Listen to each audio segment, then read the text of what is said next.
जय श्री कृष्णा। कैसे हैं आप सब लोग। 2023 कैसे जाने वाला है। हर कोई इसी उधेड़-बुन में है कि पता नहीं 2023 कैसा जाएगा, अच्छा जाएगा या क्या सिचुएशन का हमें सामना करना पड़ेगा। तो आज जो हम बात कर रहे हैं अंकशास्त्र के अकॉर्डिंग यानी न्यूमरोलॉजी के अकॉर्डिंग 3 नंबर की बात कर रहे हैं कि जो 3 नंबर वाले जो व्यक्ति हैं इनके लिए ये जो 2023 है ये कैसा जाएगा। अगर आपका जन्मदिन किसी भी महीने की 3 तारीख, 12 तारीख, 21 तारीख या 30 तारीख को हुआ है तो आपका मूलांक बनता है 3। तो 3 नंबर वालों के लिए ये पूरा वर्ष कैसा जाएगा उसके बारे में चर्चा कर रहे हैं। देखिए, अगर हम 2023 का जोड़ करते हैं यानी 2 + 0 + 2 + 3 बराबर आता है 7। और 7 नंबर जो होता है वो होता है केतु का और 3 नंबर होता है गुरु का। अब केतु का ये पूरा साल रहने वाला है। पहले समझते हैं कि 3 नंबर है क्या। देखिए, गुरु का नंबर है। गुरु क्या है? गुरु सबसे बड़े ग्रह हैं।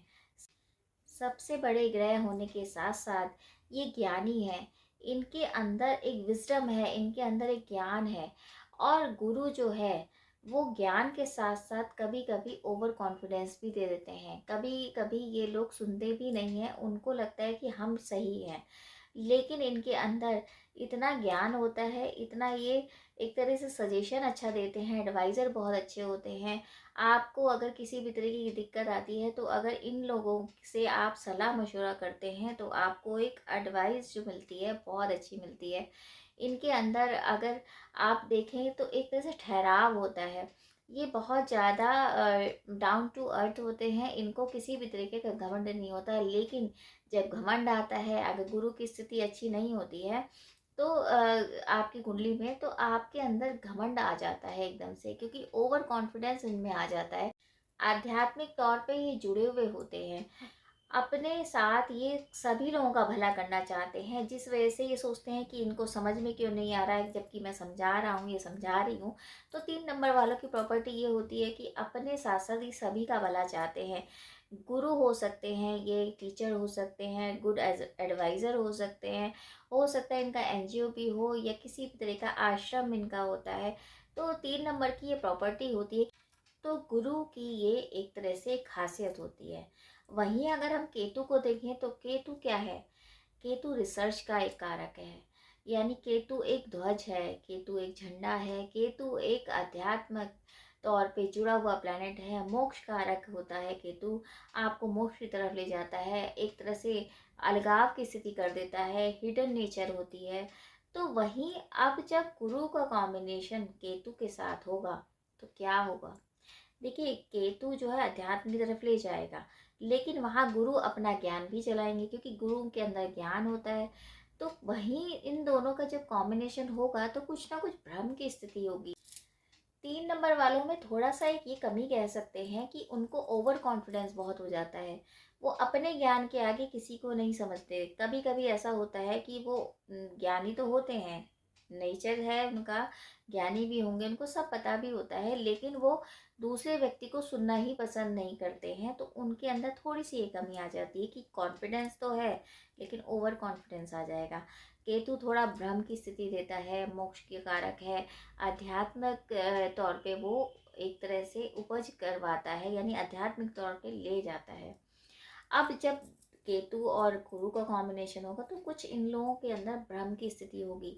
देखिए, अगर अभी हेल्थ की बात करते हैं पहले, अगर आपका स्वास्थ्य खराब था बहुत दिन से और आप परेशान भी थे, तो क्या होगा कि केतु आपके हिडन जो आपकी बीमारी है उसको उजागर करेगा, क्योंकि केतु जो है हिडन प्रॉपर्टी भी रखता है। तो अगर आपको कहीं ऑपरेशन करवाना था या रुक रहा था या कुछ दिक्कतें थी डॉक्टर से रिलेटेड, आपको नहीं समझ में आ रहा था कि हम कहाँ दिखाएं क्या है, तो वो सब चीज़ें आपकी क्लियर होंगी। इस साल अगर आपको कोई ऑपरेशन से रिलेटेड दिक्कत होती है या किसी भी तरीके का, आपको इतने दिन से आप टाल रहे थे या ऑपरेशन नहीं चाह रहे थे, तो आप करा लीजिए, क्योंकि आपकी जो प्रॉब्लम बढ़ सकती है। तो स्वास्थ्य के लिहाज से इन्फेक्शन हो सकता है, आपको थोड़ा मानसिक तनाव हो सकता है, क्योंकि जैसे ज्ञानी आप हैं, लेकिन केतु भी अध्यात्म की तरफ ले जाएगा। तो अगर आप आध्यात्मिक तौर पे जुड़े रहेंगे कुछ लोगों की सुनेंगे तो आपको मानसिक तनाव नहीं होगा, इतना थोड़ा-सा आपको ध्यान रखना पड़ेगा, वरना थोड़ा-सा आपको दिक्कतें हो सकती हैं, मानसिक तौर पे आप भ्रम की स्थिति में आ सकते हैं। करियर की बात करें तो बहुत अच्छा टाइम है, आपका स्पिरिचुअल ग्रोथ हो सकती है। आप अगर टीचर हैं या आप कहीं सलाहकार हैं, कोई किसी को एडवाइस देने का काम करते हैं, कोई कम्युनिकेशन से रिलेटेड आपका काम है, तो आपको केतु बहुत ज़्यादा उपलब्धि प्राप्त करवाएगा। केतु आपकी पूरी हेल्प करेंगे, यानी कि ये साल आपका बहुत अच्छा जाएगा अगर आप स्पिरिचुअल जर्नी के साथ-साथ आप अपने काम को भी लेकर चलेंगे। अगर आप आध्यात्मिक तौर पे काम करते हैं और सही काम करते हैं तो आपकी ग्रोथ को कोई नहीं रोक पाएगा। आपको बहुत ज़्यादा एक मान सम्मान भी मिलेगा, आपका प्रमोशन भी हो सकता है, कहीं न कहीं आपका ट्रांसफ़र भी होने के योग हैं, धार्मिक यात्राएँ आपकी बहुत होंगी, वहाँ से आपको बेनिफिट भी बहुत होगा। हो सकता है कोई लाइफ़ में आपके चेंज भी आए। तो कोशिश करिए आप अध्यात्म से जुड़िए, योगा ज़रूर करिए, क्योंकि योगा से क्या होता है, गुरु बहुत बलवान होते हैं, तो आपका करियर भी चमकेगा और आपको जो दिशा नहीं मिल रही थी एक आपके करियर की वो भी मिलेगी, बिज़नेस में आपकी मुनाफ़ा होगा। बस कोशिश ये करिए कि थोड़ा-सा सुनने की आदत डालिए तो ज़्यादा अच्छा है। अगर आपका रिलेशनशिप या आपकी लव लाइफ़ या पार्टनरशिप को देखें तो बस जैसे मैंने बोला कि ज्ञानी आप हैं, लेकिन ओवर कॉन्फिडेंस में आप कुछ ऐसा बोल दें जिस वजह से प्रॉब्लम हो जाए, वो आपको ध्यान रखना पड़ेगा, क्योंकि कुछ भ्रम की स्थिति होगी। हो सकता है आपका आप बिना सोचे समझे किसी को कुछ कह दें, तो पहले अच्छे से तरीके से आप जांच पड़ताल करिए, फिर आपको वर्कर को कुछ कहना है, वरना दिक्कत आ जाएगी। क्योंकि ओवर कॉन्फिडेंस में आप कुछ ऐसे फैसले ले सकते हैं जिससे आपको पूरे साल दिक्कत का सामना करना पड़े। और अगर पार्टनरशिप कहें या लव लाइफ के लिए कहें या आपकी मैरिज लाइफ के लिए कहें, तो उसमें भी यही है कि आप थोड़ा सुनिए कि आप अपने ऊपर इतना मतलब प्रेशर डाल देते हैं, इतना काम का लोड, कि और आपको लगता है कि मैं सही हूँ। कभी कभी ये भावना आती है कि मैं सही हूँ, दूसरा जो कह रहा है वो सही नहीं है। मैं एक ये माइनस पॉइंट आपको बता रही हूँ कि ये थोड़ा सा दिक्कत रहती है इनको, तो थोड़ा सा आप पार्टनर की भी सुनिए, उनकी इज्जत करिए, तो आपकी लाइफ भी ठीक रहेगी और आपका जो प्रॉब्लम घर से रिलेटेड होती है, जैसे आपकी फैमिली मेम्बर की आप कभी कभी नहीं सुनते हैं, तो वो भी आपकी जो प्रॉब्लम है वो सॉल्व होगी। बस थोड़ा सा आपको इस बात का ध्यान रखना पड़ेगा। अब पूरा साल तो ऐसा जाएगा, लेकिन ग्रोथ भी आपकी है। आपको जो यात्राएं करनी होंगी वो विदेश से रिलेटेड, जैसे मैंने कहा धार्मिक यात्राएं, उसमें आपको मुनाफा ज़रूर होगा। आप किसी काम को शुरुआत में लेके आ सकते हैं, यानी बहुत दिन से जो आपके अटके हुए काम थे, आप सोच रहे थे कि मैं काम करूं या नहीं करूं, तो इस साल आप वो काम स्टार्ट कर सकते हैं, आपको पूरा बेनिफिट मिलेगा। अब उपाय के तौर पे अगर हम देखें तो उपाय क्या करना है, देखिए उपाय के लिए आपको, देखिए गुरु से रिलेटेड आपको उपाय करना है। आप गुरु के जैसे बृहस्पतिवार के दिन आप विष्णु सहस्त्र नाम का पाठ कर सकते हैं। आप पीली चीज़ों का दान करिए। आप हो सके तो किसी मंदिर में एक केले का वृक्ष लगवाइए और बहुत दिन तक, कम से कम 1.25 महीने तक तो उसकी सेवा करिए। जब तो 1.25 महीने तक अगर आप उस वृक्ष की पूजा करते हैं, सेवा करते हैं, देखभाल करते हैं, तो यकीन मानिए आपके ऊपर गुरु की कृपा भी बरसेगी और आपके रुके हुए काम भी पूरे होंगे।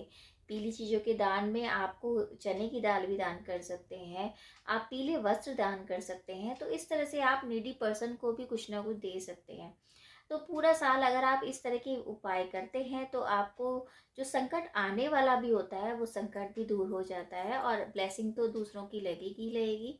और गुरु आपके मजबूत होंगे तो आपके ऊपर जो संकट आएगा वो भी टल जाएगा। तो ये तो था 3 नंबर वालों के लिए कि 2023 कैसे जाएगा। अगर आपका कोई महत्वपूर्ण क्वेश्चन है और आप मतलब पूछना चाहते हैं, कुंडली का विश्लेषण कराना चाहते हैं, तो आप कमेंट्स बॉक्स में मैसेज भी कर सकते हैं।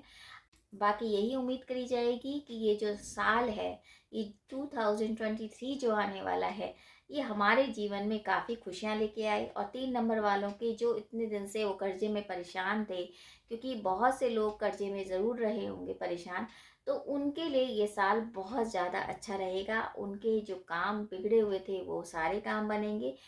थोड़ा-सा आपको उपाय करने पड़ेंगे।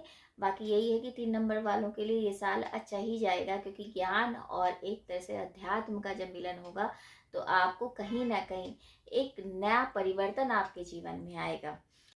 तो इसी उम्मीद के साथ कि ये जो 2023 आ रहा है ये आपकी सारी मनोकामना पूर्ण करे, ईश्वर की कृपा बनी रहे। और अगर आपको वीडियो अच्छा लगे तो शेयर भी कीजिए। जय श्री कृष्ण।